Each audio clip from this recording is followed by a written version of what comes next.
Cette histoire se passe il y a très très très longtemps. À cette époque-là vivait un homme que l'on appelait Jean de l'Ours, parce que son père était un ours.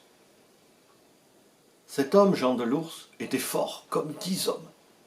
Il pouvait abattre le travail de toute une corvée d'hommes en une seule journée.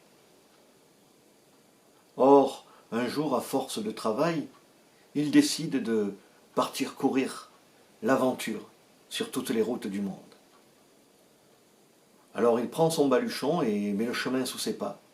Il marche, un long, long moment. Et là, il rencontre un homme un peu bizarre, un homme qui joue au palais. Il joue au palais avec des roues de meule, très très grosses et très très lourdes, en granit. Et il tient ça comme fétu de paille. Et il lance. Alors Jean de l'Ours est très impressionné. Il s'arrête, il dit « Bonjour l'homme, je m'appelle Jean de l'Ours. Et toi, comment t'appelles-tu » L'autre lui dit « Moi, je m'appelle Roulemeule. » Jean de l'Ours lui dit « Je te trouve bien fort, bien costaud. » Et Roulemeule lui dit « Oh, tu n'as pas l'air d'un gringalet non plus. » Jean de l'Ours lui dit « Et si nous partions courir le vaste monde tous les deux ensemble? Il n'y aurait pas grand monde qui pourrait nous embêter, costauds comme nous sommes à tous les deux. » Roulemeule lui dit « Oui, finalement, ta proposition me tente. » Il range ses meules dans sa poche et il emboîte le pas à Jean de l'Ours. Ceux-ci, le concert, marchent quelque temps, longuement, et finissent par rencontrer, sur le bord du chemin, un homme qui fait des fagots avec des arbres entiers, des chênes entiers. Et quand il en a assemblé un bon paquet, il les attache avec un chêne plus fin, qu'il utilise comme un lien, comme une corde. Alors les deux costauds s'arrêtent et Jean de l'Ours adresse la parole à l'homme sur le bord du chemin. « Bonjour l'homme, tu as l'air bien costaud, dis donc, je vois que tu fais les fagots avec des troncs de chêne. Et comment t'appelles-tu » Alors l'homme le regarde, lui dit « On m'appelle Lichêne. Et toi, comment t'appelles-tu »« Oh, moi je suis Jean de l'Ours et lui, c'est Roulemeule. »« Mais dis donc, tu es vraiment costaud, lui dit Jean de l'Ours. Lichêne lui dit « Vous n'avez pas l'air d'être deux gringalets tous les deux non plus. » Jean de l'Ours lui dit « Mais j'y pense, si tu t'associes avec nous, si nous partions tous les trois à la conquête du vaste monde, il n'y aurait pas grand monde qui pourrait nous embêter, costauds comme on est tous les trois. » Lichêne lui dit « Ah oui, c'est une bonne idée ça, j'ai bien envie de bouger un peu. Attends, je finis mon fagot et je vous suis. » Il leur emboîte le pas, et ceux-ci marchent longuement, longuement, tous les trois en devisant, et au bout d'un certain temps, ils voient devant eux un homme qui porte sur son dos toute une colline. Alors ils lui disent « Mais qu'est-ce que tu es fort, toi ?»« Oh, vous n'avez pas l'air d'être trois gringalets non plus, leur dit l'homme. « Et comment tu t'appelles ?» lui demande Jean de l'Ours. « Moi, on m'appelle Porte-Montagne. »« Oh, mais dis donc, qu'est-ce que tu es fort. Ah oui, moi je suis Jean de l'Ours, lui c'est Roulemeule et lui c'est Lichêne. Et dis donc, tu voudrais pas venir avec nous, de par le vaste monde, à tous les quatre, il n'y aurait personne qui pourrait nous résister, nous sommes les quatre hommes les plus forts du monde. » Porte-Montagne réfléchit un petit peu et puis dit « D'accord, je vais vous suivre, mais attendez, laissez-moi apporter cette montagne, je la soulève pour permettre aux gens du pays de passer avec leur charrette sans avoir à contourner la colline. Quand la charrette sera passée, je vous suivrai. » Et quelque temps plus tard, la charrette passée, il pose la montagne et leur emboîte le pas. Tous quatre marchent de concert longuement, quand la nuit arrive. Et la nuit arrivant, ils se retrouvent au cœur d'une immense forêt très sombre. Alors ils se disent, la forêt est pleine de dangers la nuit, nous ne pourrons nous reposer tranquillement, il nous faut trouver un hébergement pour la nuit. Et il n'y a aucun village, aucune auberge dans le coin. Et au bout d'un moment, ils voient une lumière au loin. Alors ils marchent en cette direction et ils se retrouvent devant un immense château, un très très beau château, très bien éclairé. Alors ils sonnent à la cloche de l'entrée, mais personne ne leur répond. Ils pénètrent dans le château et personne.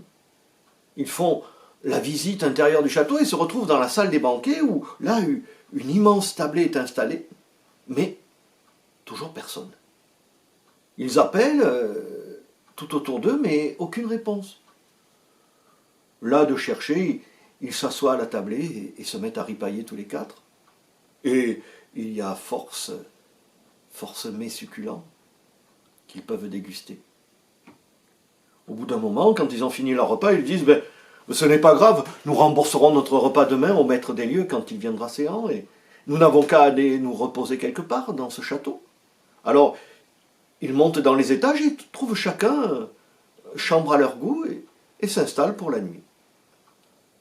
Au petit matin, quand le coq chante et que le soleil se lève, ils descendent de leur chambrée et continuent à appeler, mais toujours aucune réponse. Alors ils vont aux cuisines, trouvent de quoi faire leur petit déjeuner, et tout en mangeant le petit déjeuner, discutent entre eux, et Jean de l'Ours prévient ses amis, il leur dit déjà les gars, il va falloir qu'on rembourse ce que nous avons consommé au maître des lieux, mais en plus de ça, il ne reste pas grand-chose à manger dans le château, dans les cuisines, je vois que les placards sont presque vides, et il faudrait que nous fassions réserve. Et pour faire réserve, il faut que nous allions dans la forêt à côté et chasser. Mais nous ne pouvons laisser le château comme ça. On pourrait nous prendre pour des brigands qui ont fui leurs responsabilités. Alors, moi, ce que je propose, c'est que l'un d'entre nous reste ici, en préparant le repas de midi avec les restes de victuailles qui sont dans la cuisine, et pendant ce temps, les 3 autres vont à la chasse.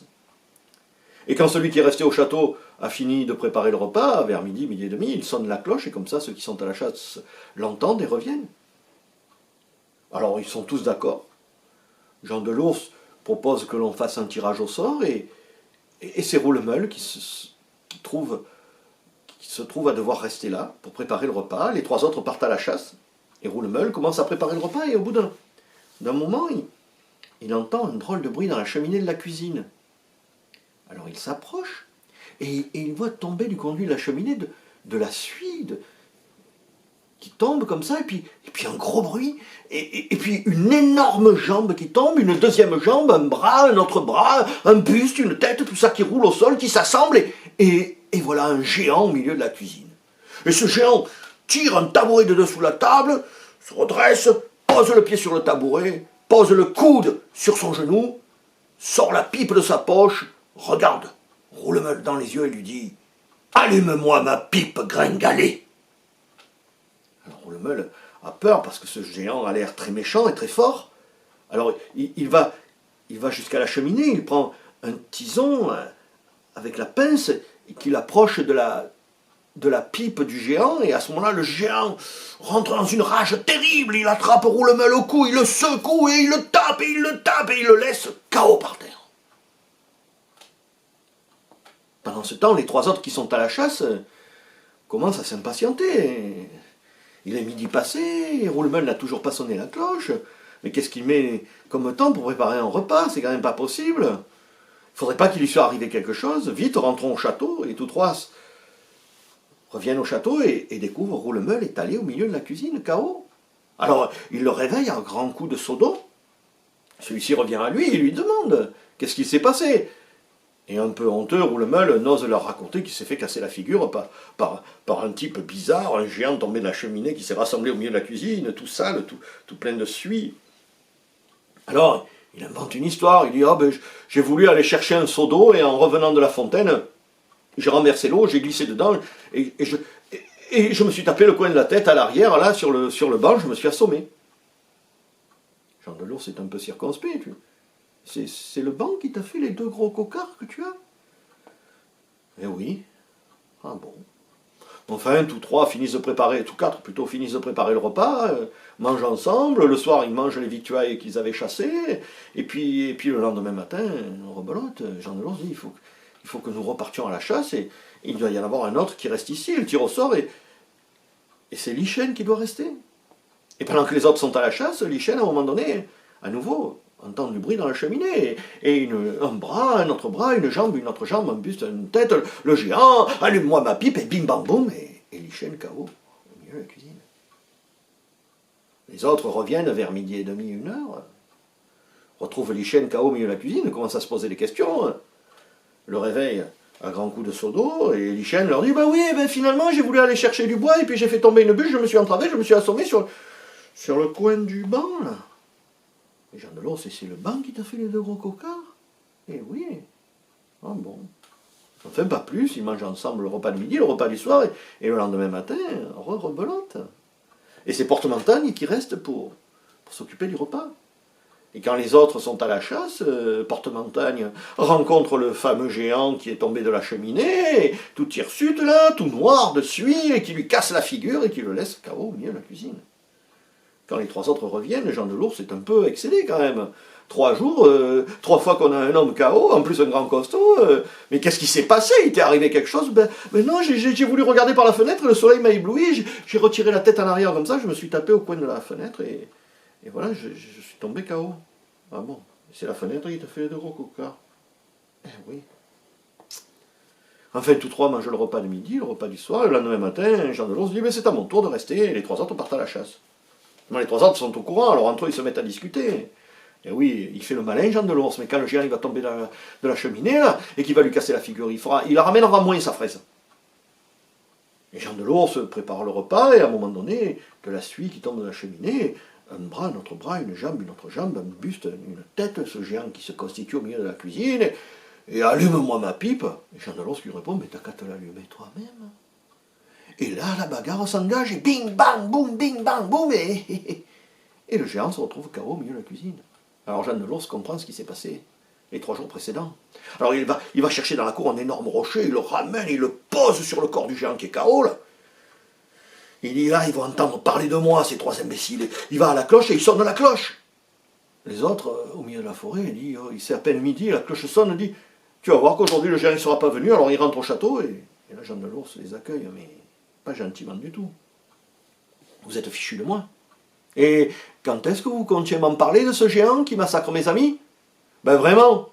Ah, vous aviez honte de vous. Venez voir moi ce que j'en ai fait du géant. Les 3 autres penauds le suivent dans la cuisine, seulement dans la cuisine il n'y a plus que le gros rocher, le géant a réussi à se glisser et à s'enfuir. Alors là, Jean de l'Ours rentre dans une rage terrible. Mais c'est pas possible. Mais ce géant m'a échappé. Allez, il faut le rattraper, il faut le retrouver. Il n'a pas pu sortir du château, j'étais devant la porte. Alors, il fouille tout le château, tous les recoins du château, il ne le trouve pas.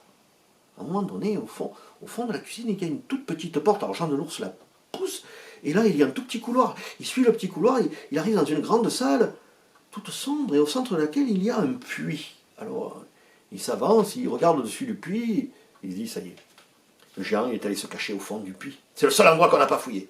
Allez les gars, on va aller au fond du puits. Alors, les autres disent, oui, mais ça a l'air profond, puis c'est sombre. Mais c'est pas grave, on va chercher. Alors, ils sont allés chercher toutes les cordes qu'ils ont trouvées dans le château, et ils les ont attachées les unes aux autres.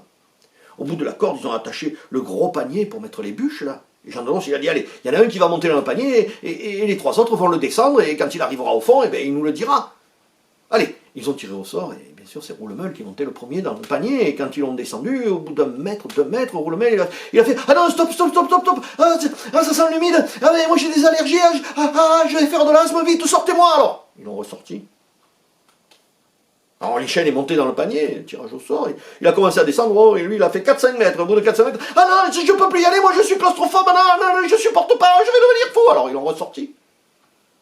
Porte-Montagne est monté dans le panier, ils l'ont descendu, il a fait 6 mètres, pas plus, et puis il s'est mis à trembler, il tremblait tellement que la corde tremblait, il a dit, remontez-moi, tout va s'effondrer, ça tremble, c'est toi qui trembles, imbécile, il a dit Jean de l'Ours. Oh, ils ont sorti le panier, Jean de l'Ours, il a dit, vraiment, vous êtes des incapables. Il a pris une bougie, il est monté dans le panier, il a allumé la bougie, bien sûr. Allez, descendez-moi, ils l'ont descendu. Et 5 mètres, et 6 mètres, et 7 mètres, et 8 mètres, et 10 mètres, et 20 mètres, et 50 mètres, et à 100 mètres, plein. Il a touché le fond. C'est bon, je suis au fond. Il a éclairé avec la bougie devant lui, et là, il a vu qu'il y avait un couloir. Alors, une sorte de souterrain, quoi. Il a suivi ce couloir, et puis à un moment donné, il lui a semblé qu'il y avait une lueur au bout du couloir. Alors, il a éteint sa bougie pour rester discret, et il s'est avancé vers la lueur, et il s'est retrouvé dans une salle immense, tellement immense qu'on aurait dit un pays tout entier. Et au centre de cette salle, il y avait un château, le même château que celui qu'il venait de quitter, mais un château éclairé d'une lumière blafarde, bizarre. Alors il s'est approché du château, il a vu que la porte était entrouverte, il est entré dans le château, et comme c'était le même château que dessus, il savait où était la cuisine, il est allé vers la cuisine, et là, assise à côté de la cheminée, il a vu une vieille qui préparait un onguent, comme une pommade, là. Il s'est approché de la vieille, il a fait bonjour. La vieille, elle a sursauté, elle a fait bonjour, qui es-tu? Moi, on m'appelle Jean de l'Ours. Et que fais-tu par là? Eh bien, je cherche quelqu'un. Et toi, que fais-tu? Oh, moi, je prépare un onguent pour soigner mon mari qui a été massacré par un malveillant qui lui a tapé sur la figure. » Alors Jean de Lors lui a dit, « Je crois que je connais ton mari, c'est justement lui que je cherche. Ah, c'est toi qui lui as cassé la figure? C'est toi qui as cassé la figure à mon mari, le diable? » Eh oui, je n'ai même pas peur du diable, tu vois. Alors il est où? Ah non, c'est mon mari, je ne veux pas que tu lui fasses mal. Ah mais je vais te casser la figure à toi et puis je vais chercher dans le château, je vais te... Ah mais non, non, non, c'est pas la peine. Il est dans sa chambre, c'est au fond du couloir à droite. Là. Alors Jean de Lors a pris le couloir de droite, est allé tout au bout et là, il est entré dans la chambre du diable. Et là, il y avait un grand lit et sur ce grand lit, il y avait justement le géant qui était en train de gémir, tout courbaturé des coups que lui avait donné Jean de Lors. Jean de Lors s'est approché, lui a fait « Bonjour ». L'autre a à peine ouvert un œil. « Ah non, c'est toi! Ah non, non, non, non, ne me touche pas, je te donnerai tout ce que j'ai, ne me touche pas !»« Ah oui, et qu'est-ce que tu peux me donner ?»« Je te donne mon trésor !»« Et il est où ton trésor ?»« Il est dans la salle du trésor, c'est au fond de l'autre couloir, là-bas. Tiens, je te donne la clé de la salle du trésor. » Alors Jean de Lors a pris la clé, est allé dans l'autre couloir, tout au fond, il a ouvert la salle du trésor, et là, il y avait des tas d'or. Il a pris un grand sac, il a mis tout l'or dans un grand sac, puis il a pris le sac et il a tiré jusqu'au puits, au fond du puits, là, il a mis le gros sac dans le panier. « Et oh les gars, remontez, j'ai trouvé le trésor !» Alors les gars ont remonté le trésor. Puis on dit, il y a autre chose. Ben attendez, je vais voir, redescendez le panier pour que j'aille voir. Alors ils ont redescendu le panier. Il est retourné au château, il est allé à nouveau voir le diable. Le diable a eu très très peur. Et lui a dit, mais je n'ai plus rien. Mais si, tu as bien quelque chose. Mais si, j'ai des otages. J'ai fait prisonnières les 3 filles du roi de France. Elles sont où? Dans le cachot, là-bas, au fond du couloir. Alors il est allé au fond de l'autre couloir. Il a ouvert la salle du cachot avec la clé que venait de lui donner le diable. Et il a libéré les 3 filles du roi de France. Les 3 princesses. Oh, notre sauveur, notre sauveur. Oui, je suis Jean de Lors. Venez, suivez-moi. Alors les 3 princesses l'ont suivi. Il les a faites monter dans le panier. Allez-y, j'ai trouvé un autre trésor. Et les hommes, ils ont remonté le trésor. Les 3 filles du roi de France. Seulement quand ils se sont retrouvés en surface, ils étaient 3, hein, Roulemeul, Lichène, Porte-Montagne. Ils avaient un énorme trésor d'or. Il y avait les 3 filles du roi de France. Ils n'avaient plus besoin de Jean de Lors. Alors Jean de Lors a vu redescendre le panier, se poser le panier au fond du puits, et puis il a vu descendre la corde, et elle a continué à descendre, elle est descendue, puis pouf, l'extrémité de la corde. Et là il a compris. Il a compris que ses amis, qui n'en étaient pas forcément, l'avaient abandonné au fond du puits. Alors là, Jean de Lors, il est rentré en colère, il ne savait pas comment remonter ce puits, sans le panier, sans la corde. Et puis il s'est dit, mais le diable, il y arrive, lui. Alors il est retourné au château, le diable a eu très très peur. Il lui a dit, je te laisserai tranquille. Si tu me dis comment tu fais, toi, pour monter dans le puits. Le diable lui a dit, ben, c'est facile, j'ai un aigle apprivoisé, je monte sur son dos, et l'aigle, en volant, me porte jusqu'au sommet du puits. Jean de Lors est allé jusqu'aux écuries, il a trouvé l'aigle apprivoisé. Il lui a parlé, celui-ci l'a écouté parce que c'était une brave bête. Jean de Lors est monté sur le dos de l'aigle et l'aigle a décollé. Et il est monté dans le puits. Il était presque arrivé en haut, il a dit « Oh, mais je n'en peux plus, je n'en peux plus. Excuse-moi, Jean de Lors, mais je n'ai plus assez de force.